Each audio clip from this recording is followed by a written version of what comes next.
Thanks very much, Natalie, and good evening, everyone.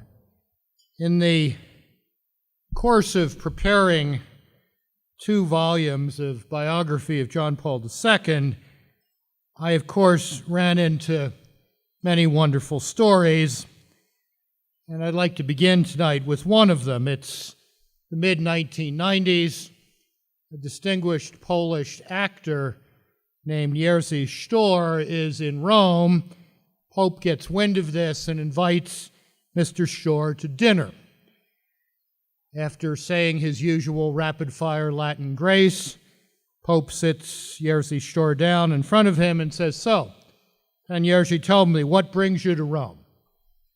Mr. Sztor says, "Holy Father, I'm playing in Forefathers' Eve, the most important play in the history of Polish drama." Pope says, Forefathers' Eve, Adam Mickiewicz. Pope recites large chunks of the play by memory because he had played in it himself as a young man.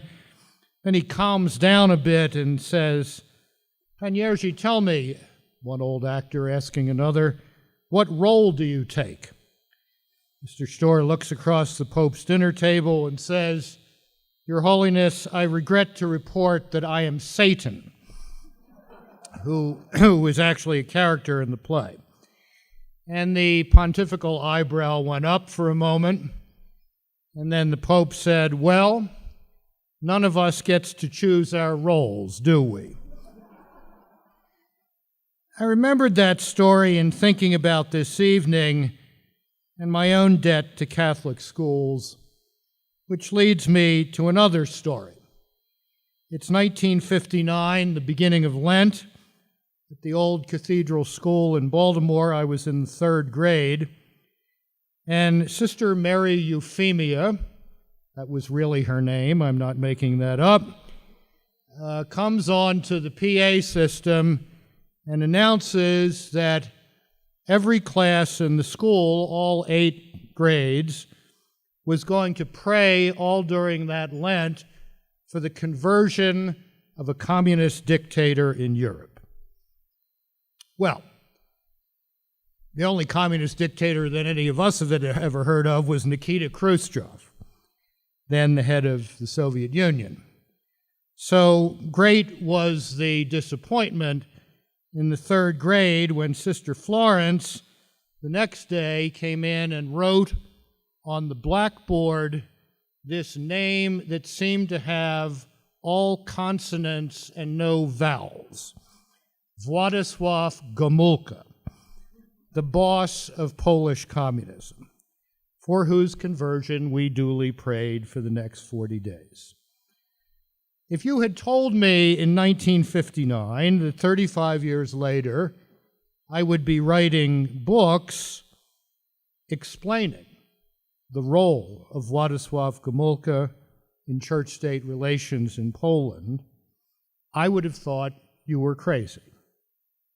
But that story, that experience in 1959, you cannot convince me, did not plant a seed, perhaps of hope, certainly of imagination, in my own mind that led me to Poland over 3 decades later and to the biography of John Paul II, which leads me to a last John Paul II story. On May 13th, 1982, John Paul II went to the shrine of Our Lady of Fatima in Portugal to give thanks on a pilgrimage for his life being spared precisely 1 year before, when on May 13th, 1981, he had been shot in his front yard, otherwise known as St. Peter's Square. And during his homily at the Shrine of Our Lady of Fatima on May 13th, 1982, John Paul II said, "In the designs of providence, there are no mere coincidences." He had been shot on the feast of Our Lady of Fatima. He had come to Portugal on that same feast day a year later to give thanks for his life being spared. In the designs of providence, there are no mere coincidences. What we perceive to be coincidence is simply a facet of divine providence we haven't quite understood yet. So let's keep that in mind for the next few moments. It's not a coincidence or an accident that we're here tonight. This dinner and the work of the Seeds of Hope Charitable Trust are playing within a drama, the drama of divine providence. And that's why it's a privilege for me to be here to thank all of you for your support of Seeds of Hope and to share a few thoughts with you on why this effort is so important for America and for the Church. Let's begin with our country. And let's start with what might strike some as a bold affirmation, but one that I think is eminently defensible. Catholic elementary and secondary schools are the most effective, successful anti-poverty program in American history. You can applaud that.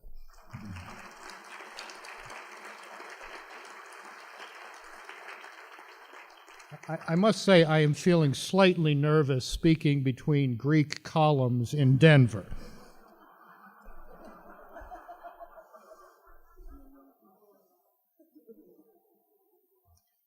And while that fact that Catholic elementary and secondary schools are the most effective, successful anti-poverty program in American history is an important part of our national social history, it often goes unacknowledged, but it's been true for over 130 years.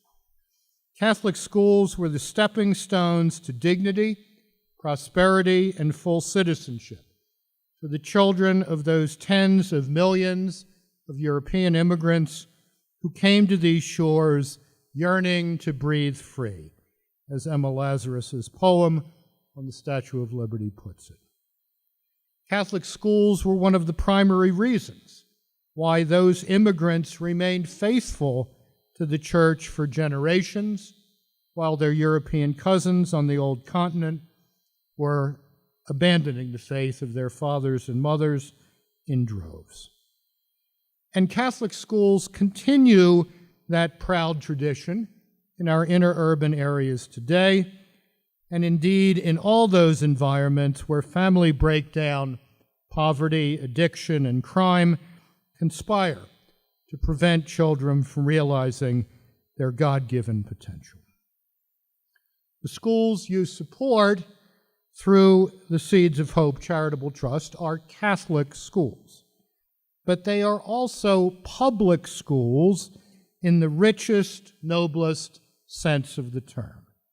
They serve a genuinely public interest, the empowerment of the poor through effective education that graduates citizens, not clients.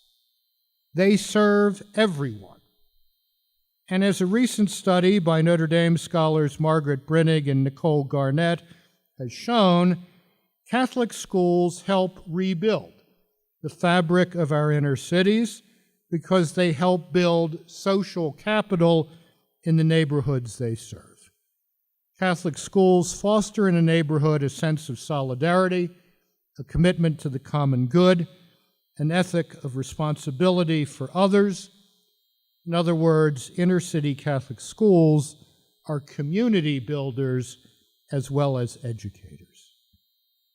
And that's the bridge to why Catholic schools in inner urban areas and other poor communities are important for the Church. Catholic social doctrine, especially as articulated by St. John Paul II, teaches us that we should not think of the poor merely as a problem to be solved, but rather as people with potential. People who can participate and thrive in a 21st century economy, people who can make contributions to society and culture, people who can be good citizens of a 21st century democracy. And that is what Catholic schools do better than anyone else in tough social and cultural environments. Catholic schools practice the arts of soulcraft as well as the arts of instruction. Catholic schools are about formation as well as education. Catholic schools unleash the spiritual and intellectual potential of students, which is often stifled by dysfunctional government schools. How do Catholic schools do that?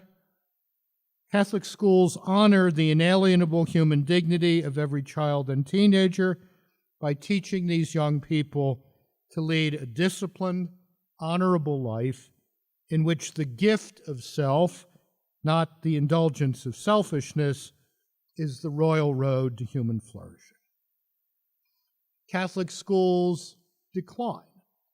Indeed, Catholic schools refuse to treat their students as mere bundles of desires and passions, but rather treat them as human beings who can know what is good and live what they know to be good. Catholic schools teach their students that freedom, in the fullest human sense of the word, is not doing what we like, but freely doing what we ought. Catholic schools go the extra mile in working with students who are facing educational or emotional challenges or both. Catholic schools understand that education is not a matter of machine tooling cogs and sprockets, but of educating human beings made in the image and likeness of God, men and women attuned to beauty and wonder. Or as Socrates put it in describing his own vocation in ancient Greece, the Catholic school is like a midwife who assists at the birth of a soul, who helps that young soul leave the darkness of ignorance and delusion in order to live in the sunshine that warms and illuminates all that is true and good and beautiful in the world.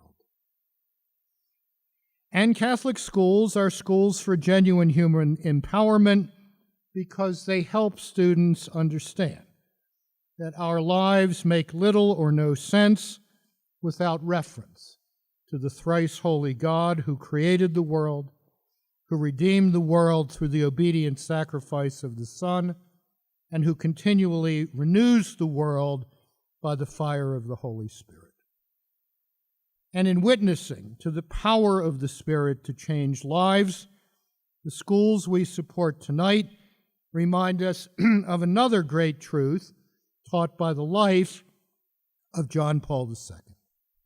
And that is that people determined to live vocationally, people determined to live according to that God-given dignity poured into them by the power of the Holy Spirit, are the most dynamic force in history. People who live vocationally can change what seems unchangeable. People who live vocationally are people who can cut through what seems impermeable and chart the path to a different future. And that's a lesson we would do well to ponder this month, on the 25th anniversary of the fall of the Berlin Wall, which vocationally driven souls like St. John Paul II and Blessed Jerzy Popiełuszko did so much to help effect. Pope Francis has called us to be a church in permanent mission, to be healers of a broken culture that too often treats human beings as disposable because they're not useful. That mission, that healing, is emphatically the work of America's inner urban Catholic schools.